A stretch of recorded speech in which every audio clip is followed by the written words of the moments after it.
पर हमारे वीर गुजर भवन के प्रधान प्रोफेसर रामनिवास जी, नारनौल में गुजर कल्याण परिषद के अध्यक्ष कुलदीप बरगढ़ जी, इनके साथ में जो हमारी दोनों जगह की कमेटियां हैं उनके सारे सदस्य, लीलाराम सरपंच जी, देशराज सरपंच जी, समस्त जगदीश थानेदार जी, रावली कॉलेज के संस्थापक रामूतार जी, हरीश जी, शोकरण मास्टर जी, ज्ञानी राम पटवारी जी, ये आपके बीच में जो आज ये सरदारी है, ये नांगल चौधरी नारनौल की जो हमारे समाज की जो समितियां हैं, गुजर कल्याण परिषद और वीर गुजर विकास समिति गुजर भवन, उनकी सारी कार्यकारिणी और इनके सदस्य जो समाज सुधार के कार्य में लगे हुए हैं पिछले 3-4 महीने से, वो सारी कमेटी आई है।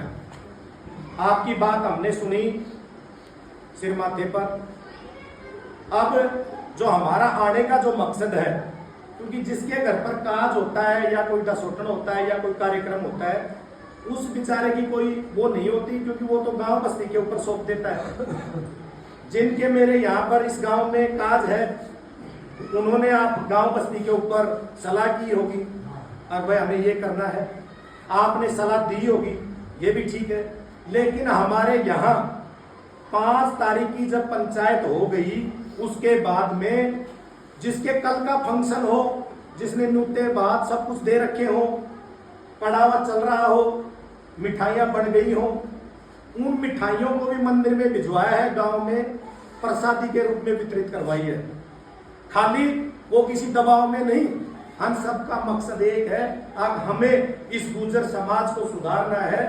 और समाज के सरदारी ने जो कसम खाई है, जो 33 तहसीलों के लोग वहां इकट्ठे हुए थे, उन लोगों ने जो कसम खाई थी देवनारायण भगवान के सामने, जिनमें हमारे स्वर्गीय कर्नल किरोड़ी सिंह भैंसला के सुपुत्र विजय भैंसला जी, उनकी बेटी सुनीता भैंसला जी, सारे हमारे लोकल विधायक सभी तहसीलों के जो गुजर समाज के पूर्व में विधायक रहे हो चाहे वर्तमान में विधायक रहे हो, उनके सामने भी समस्त सरदारी की ये बातें थी।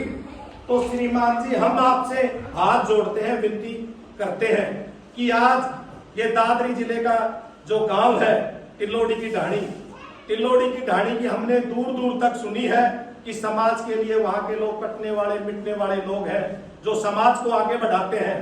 इसी उम्मीद के साथ वहां की तहसीलों के लोगों ने हमारी जिम्मेदारी लगाई है कि आप वहां जाइए, आपके पड़ोसी क्षेत्र है और वहां के लोग हमारे समाज की बात की अवहेलना कर रहे हैं।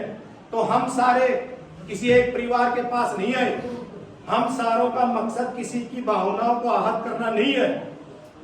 प्रोग्राम इनके है, ये भी हमारा है, क्योंकि हमारे समाज के हमारे रिश्तेदार हैं। हमारा मकसद ये नहीं है कि हम किसी का प्रोग्राम खराब करें, हमारा मकसद ये है कि हमारे समाज का पैसा कैसे बचे, हमारे समाज के बच्चे जो ये छोटे छोटे बच्चे मेरी आंखों के सामने खड़े हैं, इनका भविष्य कैसे सुधरे, ये हमारा मकसद है। इनको पढ़ाई पर यदि ये धन बुरा नहीं मानने की बात, इसमें 5 लाख लगे चाहे 10 लाख लगे, वो पैसे तो हमारे समाज का खराब हो रहा है।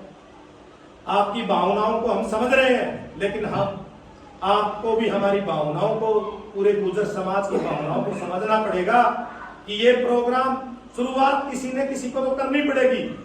खुदा ना खास्ता ये प्रोग्राम या नहीं होता तो आज हम आपके सामने नहीं आते। हमारे आने का मकसद सिर्फ एक है, हमें पता है आपने चीरी वगैरह हर गांव में दे दी, लेकिन निवेदन आपसे ये है कि चीरी आपने 33 तहसीलों के बाहर थोड़ी दी है। हमारे समाज का जो मुहिम चल रही है, आज पूरा इलाका ढाणी टिल्लोड़ी की तरफ देख रहा है, सरपंच साहब बैठे हैं, सारे गणमान्य लोग बैठे हैं। हम आपसे फैसला लेने आए हैं कि आप इस समाज के फैसले के साथ हो या नहीं हो। यदि साथ हो तो पूरे गांव बाहर चला जाओ, सलाह करो, और सलाह करके परिवार के लोगों को उनको बुलाओ, उनसे सलाह करो, और ये तो फैसला हाँ और ना में करो कि हमें ये कार्यक्रम नहीं करना। हम समाज के साथ हैं, इसी भावना के साथ हम चाहते हैं कि जो रिश्तेदार हैं वो आप कल से बुलाना शुरू करें। सबके, हमारे भी पिता भी एक्सपायर हुए, माता जी भी हुए, दादा दादी भी हुए, सभी के होते हैं। पहले जमाना कुछ और था, आज जमाना कुछ और है। आज जमाने में यदि ये मैसेज चला गया, आज सोशल मीडिया का जमाना है, आज तिल्लोड़ी में कार्यक्रम हुआ तो जो भाई लोग हैं हमारे समाज की, जो देव नारायण को देवता मानकर उसके सामने कसम खाई थी, उन सब की कसम आप बर्बाद कर दोगे। इसलिए मेरा हाथ जोड़ के विनती है, जोड़ी फैलाते हैं हम समाज के सामने, ये समाज सुधार का काम दाढ़ी तिलोड़ी से जाना चाहिए। धन्यवाद। राम राम।